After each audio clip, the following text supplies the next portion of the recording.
आप करोड़पति बन सकते हैं। आप ईटीएफ में लगाइए या फिर आप सिप में लगाइए।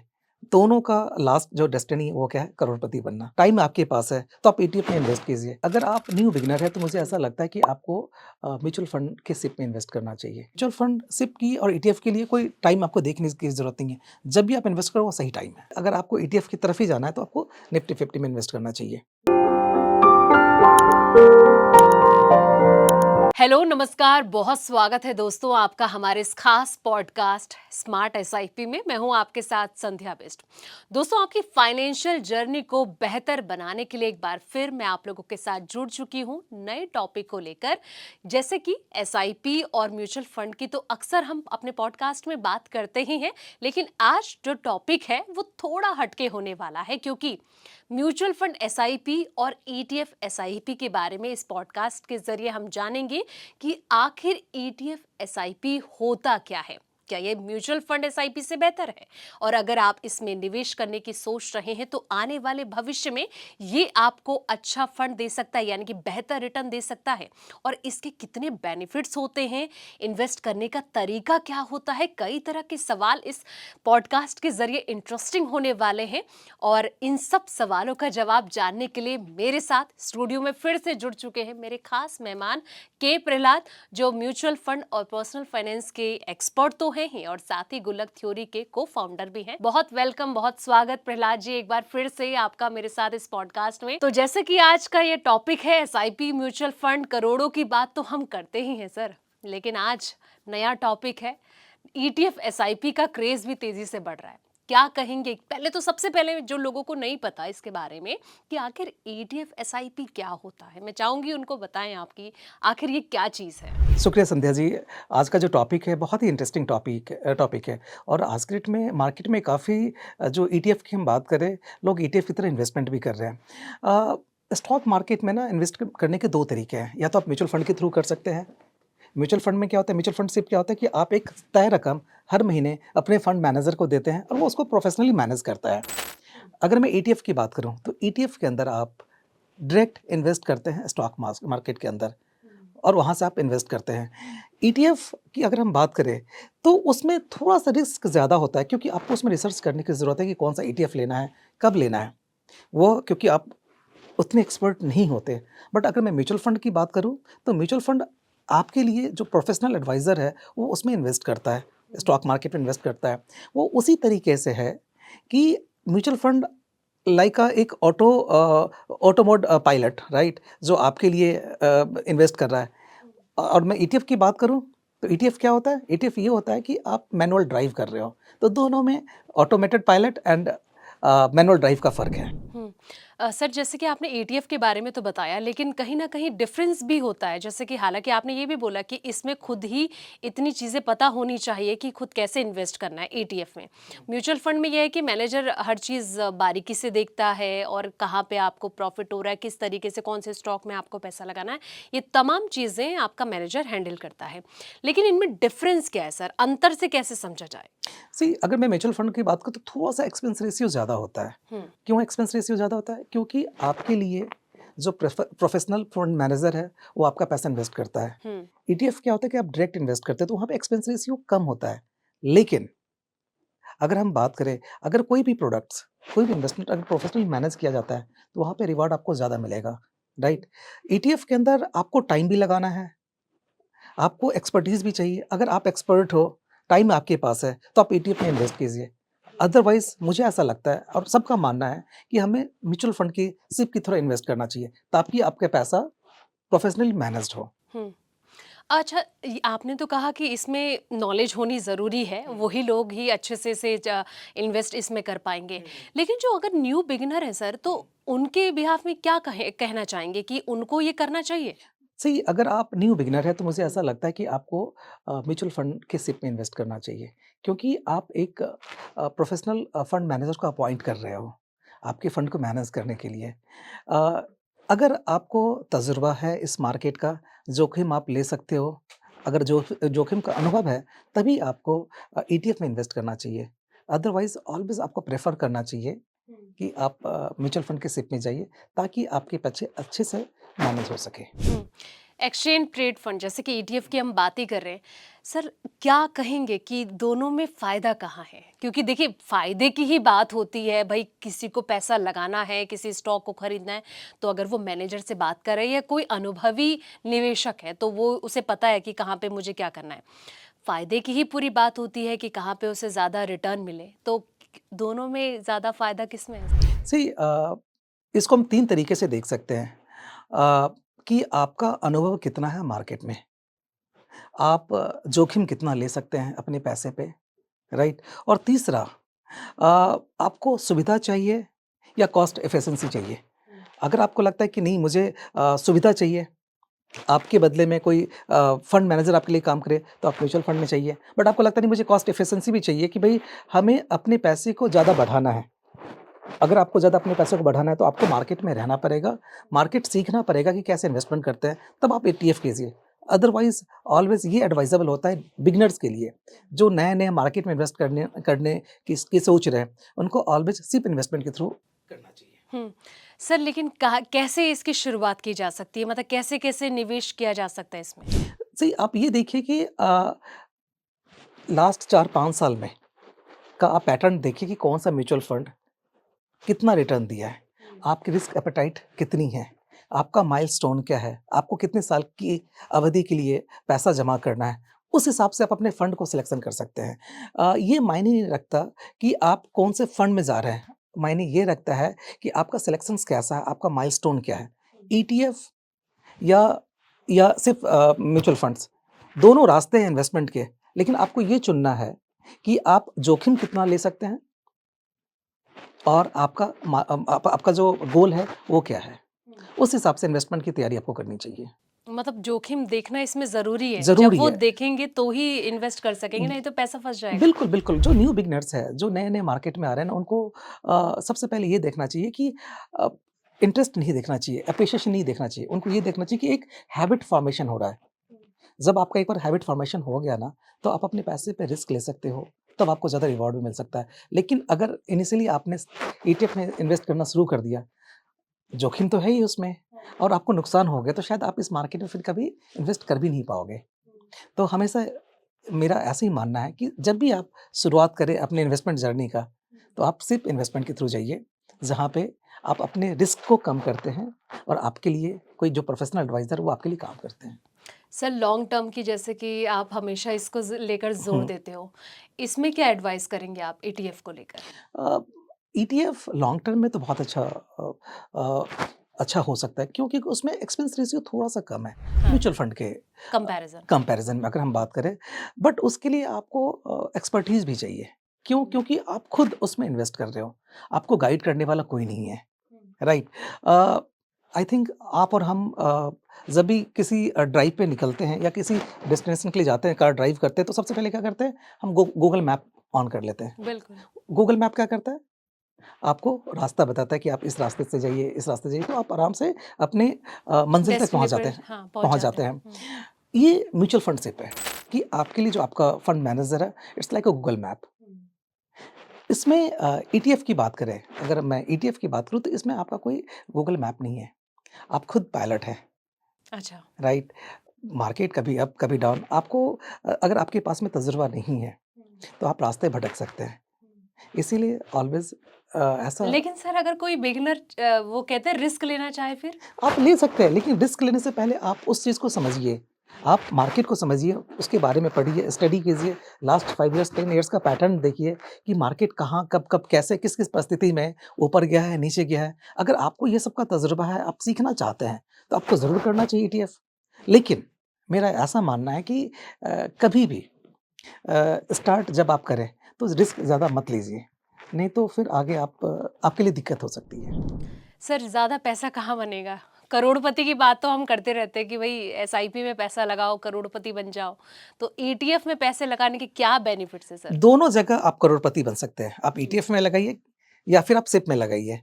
दोनों का लास्ट जो डेस्टिनी है वो क्या है? करोड़पति बनना, राइट? हो सकता है कि आप ईटीएफ में 10 साल में करोड़पति बने, तो यहाँ पे हो सकता है आपको 12 साल में करोड़पति बने म्यूचुअल फंड के अंदर, क्योंकि जो अच्छा, एक्सपेंस रेशियो एक्सपेंस है वो रेशियो थोड़ा-सा कम है। लेकिन 10 साल में आप बन सकते हैं ईटीएफ के थ्रू, लेकिन इसमें आपको टाइम देना पड़ेगा, राइट? आपको समझ बढ़ानी पड़ेगी। अगर आप ये 2 चीज़ देने को तैयार हैं, तो आप ईटीएफ कीजिए। लेकिन अगर आपको टाइम भी नहीं देना, आपको समझ भी नहीं बढ़ानी है, तो आप सिप में जाइए, सिप म्यूचुअल फंड्स में जाइए। वहाँ आपका भी पैसा आपका बनेगा। हम्म। लेकिन सबको तो बड़ा फंड बनाना है ना। हाँ, हाँ, तो बिल्कुल बनाइए, किसी ने नहीं रोका है आपको। हम्म। मैंने वही बताया आपको कि हमेशा हमें ये देखना है कि हमारे पास में हमारी कैपेबिलिटी कितनी है, हमारी समझ कितनी है मार्केट की। अगर हमारी समझ मार्केट की बहुत अच्छी है, कैपेबिलिटी है, तो आप ईटीएफ इन्वेस्ट कीजिए। अगर आपको लगता है कि नहीं, आपके बदले में कोई और आपका काम करे, तो आपको क्या करना है? फिर आप म्यूचुअल फंड्स में जाइए, सिर्फ़ म्यूचुअल फंड्स में जाइए कि आपने अपॉइंट कर रखा है अपने एक फंड मैनेजर को, जो आपके लिए 24/7 काम कर रहा है। हम्म।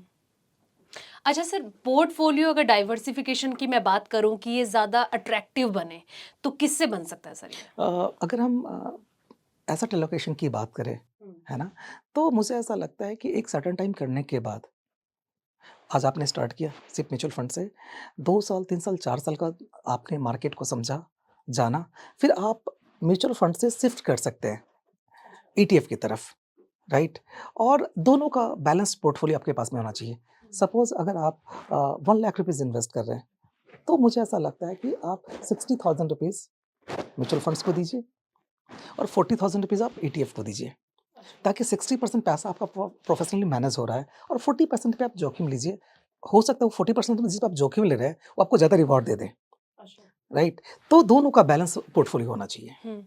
लेकिन सर ईटीएफ में अगर इंसान जाता है, उसमें इन्वेस्ट करने की सोच रहा है वो, तो उसके लिए डीमैट अकाउंट होना ज़रूरी है, बिल्कुल, बट बिल्कुल। म्यूचुअल फंड में फिर ऐसा नहीं होता है। हाँ, इसीलिए क्योंकि ईटीएफ आप जब भी खरीदते हैं ना, तो आप स्टॉक एक्सचेंज से खरीदते हैं और जो भी प्रोडक्ट्स आप स्टॉक एक्सचेंज से खरीदते हैं ना, तो उसमें डीमैट अकाउंट होना ज़रूरी है। जबकि म्यूचुअल फंड्स आप स्टॉक एक्सचेंज से नहीं लेते, आप एएमसी से लेते हैं, जो एसेट मैनेजमेंट कंपनी है, आप उसके थ्रू लेते हैं। तो इसीलिए उसमें डीमैट की ज़रूरत नहीं पड़ती। सर कौन सा स्टॉक बेहतर रहेगा? नहीं, ये तो डिपेंड करता है कब आप निफ्टी लेना। 50 को लेके आप हमेशा जोर देते हैं कि देश बिल्कुल। की 50 बड़ी कंपनियां। सी निफ्टी 50 मेरा फ़ेवरेट है। क्यों? क्योंकि आप ये देखिए कि निफ्टी 50 के अंदर हिंदुस्तान की जो 50 बड़ी कंपनियाँ हैं, वो उस पे ट्रेड होती है, राइट? जब और आपको पता है कि जो इंडिया का जीडीपी है, ग्रोइंग जीडीपी है, राइट? प्रॉफ़िटेबिलिटी बढ़ रही है कंपनीज़ की, एक्सपेंसेस बढ़ रहा है, तो प्रॉफ़िटेबिलिटी भी बढ़ रही है, जीडीपी भी बढ़ रहा है। तो मुझे ऐसा लगता है कि निफ्टी 50 बेहतर ऑप्शंस हो सकता है। अगर आप बिगिनर हैं, तो आपको ज़रूर निफ्टी 50 में इन्वेस्ट करना चाहिए, ताकि आपका पैसा हिंदुस्तान के बड़े 50 कंपनी में लगे और उसका प्रॉफ़िट आपको मिले और आपके पैसे प्रोफ़ेशनली मैनेज्ड हो। सर जैसे कि अगर म्यूचुअल फंड एसआईपी अगर कोई ले रहा है, लेकिन अगर वो सोच रहा है कि मुझे ईटीएफ में रिस्क लेना है, तो उसके लिए ज़्यादा मतलब थोड़ा टफ तो होगा। अगर उसने भाई टफ रास्ते पे निकला है, तो उसे बहुत सारी चुनौतियों का सामना तो करना पड़ेगा। लेकिन क्या कहेंगे कि उसके लिए ज़्यादा बेनिफिट कौन सा हो सकता है कि इन फ्यूचर उसके पास, मान लीजिए कि अगर एसआईपी में, म्यूचुअल फंड एसआईपी में उसे कुछ साल, 10 साल के बाद कम से कम 2 या 3 करोड़ वो बना रहा है, लेकिन इसमें वो ऐसा है गुंजाइश की डबल बना सकता है? बिल्कुल बना सकता है, तो सबसे जो आसान होगा, अगर आपको कठिन रास्ता चुनना है, कठिन रास्ता अगर आपको सुगम रास्ता के थ्रू चुनना है, तो आप निफ्टी 50 में इन्वेस्ट कीजिए और उनका आप ईटीएफ लीजिए, ताकि आपको ज़्यादा रिसर्च ना करना पड़े, आपको ज़्यादा मेहनत ना करना पड़े। तो मुझे ऐसा लगता है कि अगर आपको ईटीएफ की तरफ ही जाना है, तो आपको निफ्टी 50 में इन्वेस्ट करना चाहिए। सर ईटीएफ में और कौन-कौन से ऑप्शन हो सकते हैं सर? ढेर सारे ऑप्शंस हैं, जैसे आपको बताया निफ्टी 50 हो गया, गोल्ड ईटीएफ हो गया, टॉप 200 ईटीएफ हो गया, जो हिंदुस्तान की 200 कंपनियाँ हैं, उसकी ईटीएफ हो गया, तो काफ़ी ईटीएफ है जहाँ पे आप इन्वेस्ट कर सकते हैं। जैसे आप अभी अभी गिना रहे थे कि ईटीएफ, गोल्ड ईटीएफ ले सकते हैं, निफ्टी 50 ले सकते हैं, या फिर 200 जो बड़ी कंपनियां होती हैं उसमें पैसा लगा सकते हैं, तो इनके कंपैरिजन ये एसआईपी कैसे बेहतर हो सकती है? सही, एसआईपी मैंने बताया कि ये एक प्रोफेशनली मैनेज्ड फंड मैनेजर है, जो आपके पैसे को इन्वेस्ट करता है। उनको पता है कि कौन सा इंडस्ट्री, कौन सा सेक्टर ग्रोइंग है, कौन से सेक्टर में अगले 3 साल, 4 साल में बेनिफिट मिल सकता है। एज़ अ इन्वेस्टर अगर हम ईटीएफ लेते, तो हमें नहीं पता, क्योंकि हम उतनी नॉलेज हम नहीं रखते, राइट? अगर आपके पास में नॉलेज है, एक्सपीरियंस है, आप अपने पैसे पे जोखिम ले सकते हैं, तो आपको ईटीएफ की तरफ जाना चाहिए। अदरवाइज़ आपको आउटसोर्स कर देना चाहिए फंड मैनेजर को, जो आपके लिए 24/7 जो आपके लिए काम कर रहा है। सर आपकी बातों से ना मुझे एक चीज़ यही लग रहा है कि आप कहीं न कहीं जैसे कि आप ये कहना चाहते हैं कि जितने भी न्यू बिगिनर हैं, उन्हें तो ख़ास तौर पर म्यूचुअल फंड एसआईपी ही लेना चाहिए। उनके लिए वो ही बेस्ट है, वो जोखिम ना लें। लेकिन ये होता है ना कि इसके लिए एक्सपीरियंस होना भी चाहिए। सर इसमें क्या है चार्ट में बैठे रहो, देखते रहो, नज़र गड़ा के देखते रहो क्या ट्रेडिंग चल रही है, कहाँ पे कौन-सा स्टॉक उठ रहा है, कौन-सा डाउन जा रहा है। तो इसके लिए ये चीज़ पर पकड़ होनी चाहिए ना? बिल्कुल सही बात है। जब तक कि आप अगर हम बात करें नॉलेज नहीं होगा, एक्सपीरियंस नहीं होगा क्योंकि मार्केट बहुत ही वोलेटाइल मार्केट है। हिंदुस्तान का स्टॉक एक्सचेंज सिर्फ़ हिंदुस्तान पे नहीं चलता। ये जो वर्ल्ड स्टॉक एक्सचेंज पे चलता है, राइट? अगर आज यूएस के अंदर जियोपॉलिटिकल इश्यू आता है तो हिंदुस्तान के स्टॉक एक्सचेंज पे भी उसका इम्पैक्ट पड़ेगा। ये चीज़ हमें शायद लेट से समझ में आएगा, लेकिन जो हमारे फंड मैनेजर हैं, उनको पहले पता चल जाएगा तो आपके फंड को उस हिसाब से वो मैनेज करेंगे। तो इसीलिए मेरा हमेशा कहना है न्यू बिगिनर जो न्यू इन्वेस्टर्स है कि आप सिर्फ़ इन्वेस्टमेंट कीजिए, आपके लिए बहुत ही अच्छा पैसा बन सकता है, थोड़े लॉन्ग टर्म में। आप ज़रूर करोड़पति बन सकते हैं, अगर आपने 10 साल, 12 साल, 15 साल सिप में दे दिया तो। आप ईटीएफ भी कीजिए, लेकिन फर्स्ट 4 साल, 5 साल के बाद जब थोड़ी-सी एक्सपीरियंस हो जाए, जब थोड़ा पैसा बन जाए, तो आप ईटीएफ की तरफ डाइवर्सिफ़ाई कीजिए और ज़रूर करना चाहिए। लेकिन जब आप न्यू इन्वेस्टर्स हैं, नई-नई जर्नी स्टार्ट करें, तो आपको सिर्फ़ इन्वेस्टमेंट में जाना चाहिए। सर आपको लगता है जैसे आप कह रहे हैं कि डाइवर्सिफिकेशन भी ज़रूरी होता है, तो डाइवर्सिफिकेशन ईटीएफ में ही करना सही है या कुछ और ऑप्शन भी हो सकते हैं लोगों के लिए? काफ़ी ऑप्शंस हो सकता है। हुँ। अगर हम बात करें तो हिंदुस्तान में इतने इन्वेस्टमेंट ऑप्शंस हैं, राइट? अगर मैं सिप की बात करूँ तो सिप सिर्फ़ एक प्रोडक्ट में नहीं होता। हाँ। सिर्फ़ म्यूचुअल फंड्स की बात करें तो आप ब्लू चिप कंपनी में डाल सकते हैं, आप मिड कैप में डाल सकते हैं, आप स्मॉल कैप में डाल सकते हैं, आप मैक्रो कैप में डाल सकते हैं, आप फ्लेक्सिबल कैप में डाल सकते हैं। ये सभी एक एलोकेशंस है, ये सभी एक डाइवर्सिफिकेशंस है, राइट? ईटीएफ भी उसका एक पार्ट हो सकता है। तो जब भी हम अपने पैसों को इन्वेस्ट करें तो एलोकेट करके करें कि हो सकता है ब्लू चिप कंपनियों में अगर आप इन्वेस्ट करते हैं तो आपको 8 से 10% का रिटर्न आए या 10 से 12% का रिटर्न आए। लेकिन आप मिड कैप में इन्वेस्ट करोगे तो शायद ये जो एप्रिसिएशन है वो 12 से 15% के बीच का आ जाए। स्मॉल कैप के अंदर जोखिम ज़्यादा है। अगर जोखिम ज़्यादा है तो आपको रिवॉर्ड भी ज़्यादा मिलेगा। हो सकता है 15 से 20% का रिटर्न उसमें आ जाए। लेकिन स्मॉल कैप। स्मॉल कैप में, लेकिन ये लॉन्ग टर्म में होगा। हुँ। जैसा मैंने पहले ही बताया था कि अगर आपको स्मॉल कैप में इन्वेस्ट करना है ना, तो तकरीबन आपके पास में 7 से 10 साल का इन्वेस्टमेंट का नज़रिया होना चाहिए। अगर आप 7 से 10 साल के लिए इन्वेस्ट कर रहे हैं, तो आपको स्मॉल कैप में जाना चाहिए। अगर आप 5 से 7 साल के लिए इन्वेस्ट कर रहे हैं, तो आपको मिड कैप में जाना चाहिए और सिर्फ़ 5 साल के लिए आपको इन्वेस्ट करना है, हुँ। तो आपको लार्ज कैप में जाना चाहिए, ताकि उसमें थोड़ी स्टेबिलिटी होती है। लेकिन सर कई सारे इन्वेस्टर ऐसे होते हैं ना कि जैसे कि अभी तो उन्होंने कोई स्टॉक खरीद लिया, यहाँ पे इन्वेस्ट कर लिया है, वो शॉर्ट टर्म के हिसाब से ज़्यादातर वो सोचते हैं क्योंकि वो रिस्क लेना उतना नहीं चाहते। उनकी जेब से पैसा जा रहा है, उन्हें पता है कि भई लॉस में ना चले जाएँ। तो वो लॉन्ग टर्म के लिए क्यों इतना खौफ रहता है उनके ज़हन में कि सी जब भी हम कोई भी इन्वेस्टमेंट करते हैं ना, तो हमारे पास एक माइलस्टोन होता है कि हम क्यों इन्वेस्ट कर रहे हैं। राइट? अगर आपका पर्पस जब तक क्लियर नहीं है, तो आप भटकते रहेंगे। अगर आपको यहाँ से आपको मंज़िल नहीं पता तो आप कहाँ पे जाओगे? अगर आप जब ड्राइव करना स्टार्ट करते हो, तो आप कहाँ तक जाओगे? पता ही नहीं है, कभी इधर आप जाओगे, कभी उधर जाओगे। बट अगर आपने एक माइलस्टोन फिक्स करा कि मुझे अपने रिटायरमेंट के लिए पैसा चाहिए, तो आप उस हिसाब से अपनी जर्नी को स्टार्ट करोगे, अपनी इन्वेस्टमेंट जर्नी को स्टार्ट करोगे, राइट?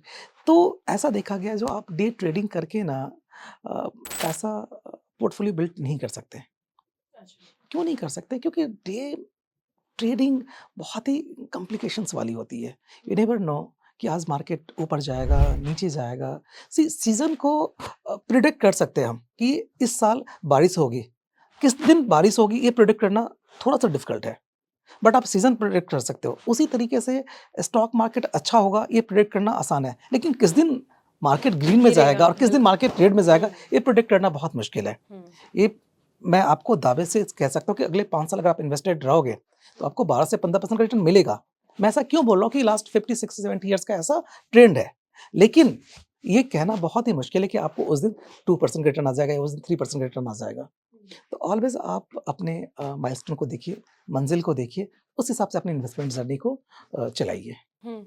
सर जैसे कि एसआईपी को लेके भी जो हमने कुछ वक़्त पहले पॉडकास्ट किया था, लोगों का बहुत प्यार मिला। उसमें आपको लेके बहुत सारे कमेंट्स भी आए हैं कि हमें कौन से फंड में पैसा लगाना चाहिए, एसआईपी कितना बेहतर है। बहुत तरह के क्वेश्चन आपने भी देखे होंगे कि किस तरीके से आपको प्यार भी मिला उस हुँ। वीडियो में। सर आपसे मैं ये सवाल ये पूछना चाहती हूँ कि अगर मुझे ईटीएफ में पैसा लगाना है, तो ठीक है, अगर मैं म्यूचुअल फंड में भी लगा रही हूँ, मुझे डाइवर्सिफिकेशन चाहिए अपनी लाइफ में कि ठीक है, मुझे यहाँ से भी बेहतर प्रॉफिट मिल सके। क्या लगता है कि ये इन्फ्लेशन को इन फ्यूचर बीट कर सकता है? बिल्कुल कर सकता है और इन्फ्लेशन को सिर्फ़ और सिर्फ़ इक्विटी इन्वेस्टमेंट ही बीट कर सकता है। अगर आप बात करें आपके पास में आज की डेट में क्या-क्या ऑप्शंस इन्वेस्टमेंट करने का? आप बैंक एफडी कर एफडीज़ हो गई। सकते हैं, आप बैंक आरडीज़ कर सकते हैं, हुँ, पीपीएफ कर सकते हैं, एनएससी कर सकते हैं, हुँ, है ना? आप बिल्कुल। इंश्योरेंस में पैसा डाल सकते हैं। ये सारे ऑप्शंस हैं। इन्फ्लेशन 6 से 7% के बीच का होता है। यही है ना? एफडी में कितना इंटरेस्ट होता है आपके पास में? 7% के लगभग। 6 से 7% 6 से आता है, 7, हाँ। जिसमें आपको टैक्स भी पे करना पड़ता है। हाँ। जिस भी स्लैब में आप हैं, अगर आप 30% के स्लैब में हैं, तो आपको 30% टैक्स पे करना पड़ेगा। टेक्निकली अगर आपके इन्वेस्टमेंट पे आपके एफडी पे 7% का इंटरेस्ट आ रहा है ना? तो उसमें से ₹2.10 आपको टैक्स पे करना पड़ेगा। कितना आ गया आपके पास में? 4.80% आपके पास में इंटरेस्ट आया। इन्फ्लेशन कितना है? 6 से 7% के बीच में इन्फ्लेशन है। यानी हर साल आपका जो पैसा है, तकरीबन आप 4.80% इंटरेस्ट अर्न कर रहे हैं और 7% का इन्फ्लेशन है, 6% इन्फ्लेशन है। तकरीबन 2% पैसा आप हर साल अपने अपने हर साल 2% पैसा आप कम कर रहे हैं अपने पोर्टफोलियो का, अपने इन्वेस्टमेंट का। आपकी वैल्यू कम हो रही है आपके इन्वेस्टमेंट की। तो ऑलवेज़ इन्फ्लेशन को बीट करने के लिए ना, आपको जब तक इन्फ्लेशन से ज़्यादा इंटरेस्ट नहीं आएगा, तो आपका पैसा पोर्टफोलियो बढ़ेगा नहीं। तो इन्फ्लेशन को कौन बीट कर सकता है? वो इक्विटी इन्वेस्टमेंट ही कर सकता है, जहाँ पे आपको 12% 15% का इंटरेस्ट आए। अगर 12-15% का इंटरेस्ट आ रहा है, इन्फ्लेशन 6% है, तो 6% पैसा फिर भी आपका बढ़ रहा है, राइट? तो इसीलिए इन्फ्लेशन को बीट करने के लिए आपको इक्विटी में ही इन्वेस्ट करना पड़ेगा। लेकिन सर, ट्रस्ट वाली बात भी तो होती है कि आज भी कई लोगों के दिमाग में यही चीज़ है कि एफडी में पैसा लगाएँगे, तो हमारा कम से कम पैसा सिक्योर्ड रहेगा। इक्विटी में क्या है कि फ्लक्चुएशन होती है, तो इसमें कब पैसा डूब जाए, कुछ कहा नहीं जा सकता। बिल्कुल आपने सही कहा कि एफडी सिक्योर्ड है, 100% सिक्योर्ड है, राइट? उसमें गुंजाइश बढ़ने की भी नहीं है और गुंजाइश कम होने की भी नहीं है। लेकिन जहाँ पे रिस्क होता है ना, रिवॉर्ड भी वहीं पे होता है।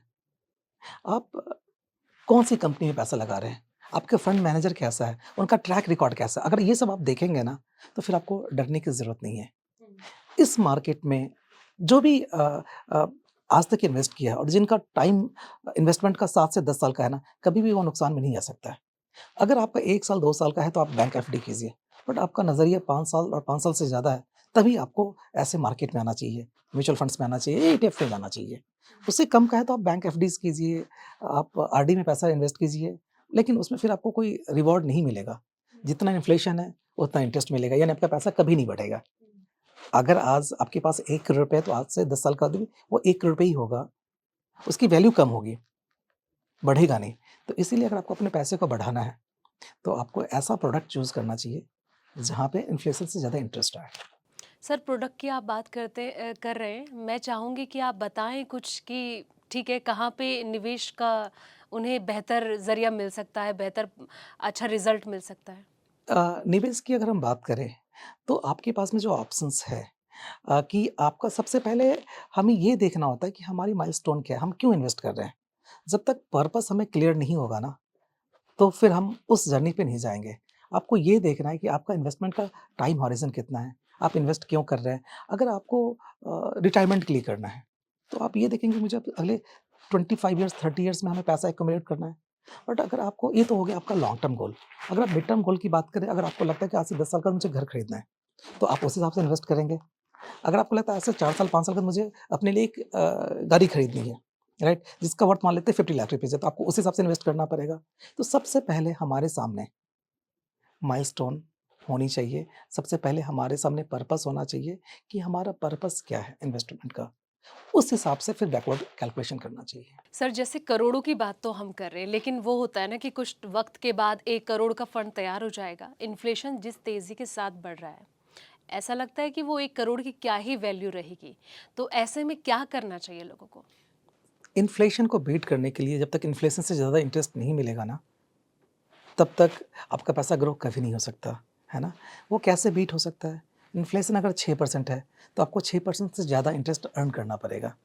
अगर आज 1 करोड़ रुपए की वैल्यू आज 1 करोड़ रुपए है, आज से 5 साल के बाद उस 1 करोड़ की वैल्यू नहीं होगा 1 करोड़ पे। अगर 5% के हिसाब से देखें तो तकरीबन वो 85 लाख के आस-पास हो जाएगा। यानी आपको उस समय 1 करोड़ की वैल्यू को मेंटेन करने के लिए 1 करोड़ 15 लाख रुपए चाहिए। वो कब होगा? 6% के इंटरेस्ट से तो नहीं हो पाएगा।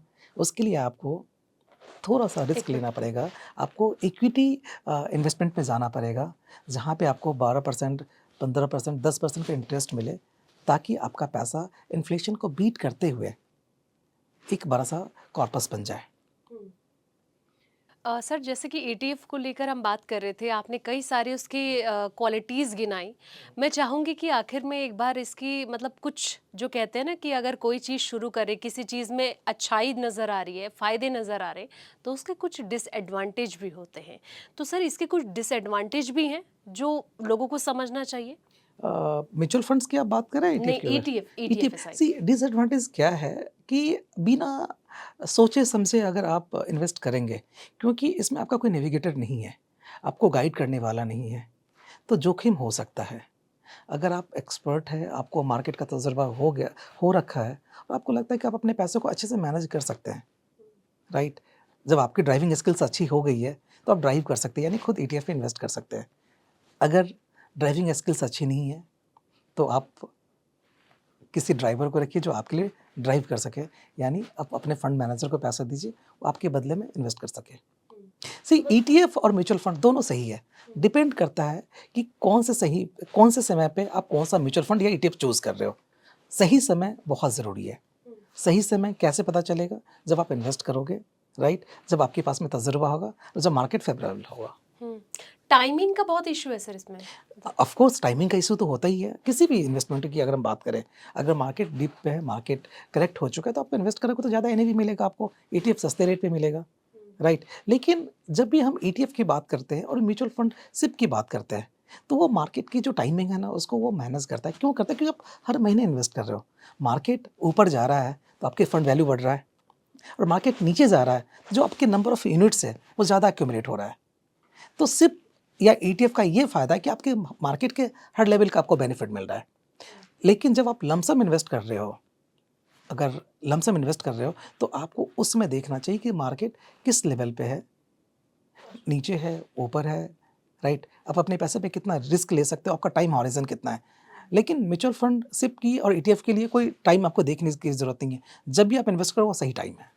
अच्छा, मतलब इसमें ये टाइम का कोई नहीं, लेना-देना ऐसा नहीं नहीं, है क्योंकि कि आप हर महीने आप इन्वेस्ट कर रहे हो ना। मतलब इसमें मुहूर्त नहीं निकालना मुहूर्त पड़ता। निकालने की ज़रूरत, जब पैसे हो वो सही मुहूर्त है आपके लिए, तब से स्टार्ट कर देना चाहिए सिप। अच्छा। और सिप एक डिसिप्लिन्ड सेविंग्स भी है कि आप हर महीने हुँ। एक सम अमाउंट आपके अकाउंट से आपके अकाउंट से डेबिट हो रहा है और आपके लिए एक अच्छा फंड बन रहा है। इसमें भी मतलब उस तरीके से कर सकते हैं कि अगर महीने में अभी आपने शुरुआत की है 2000 रुपए से, तो 1 साल के बाद ये सोचो कि आपको थोड़ा एक्स्ट्रा लगाना है, 2500 लगाना है। तो इसमें इस तरीके से कर सकते हैं ईटीएफ बिल्कुल को। आप कर सकते हैं कि आज आपने अमाउंट धीरे-धीरे बढ़ा यस, सकते हैं। कि मुझे ऐसा लगता है कि जो स्टेप अप सिप है या हाँ। स्टेप अप आपका ईटीएफ है, वो ज़रूर अपनाना चाहिए। क्यों ऐसा होना चाहिए कि आज मान लेते हैं कि हमने 10,000 रुपए महीने से सिप स्टार्ट किया, आपकी इनकम बढ़ेगी नेक्स्ट ईयर, इंक्रीमेंट होगा आपके सैलरी में, इनकम में इंक्रीमेंट होगा, तो आपने क्या किया 10% के हिसाब से बढ़ा दिया।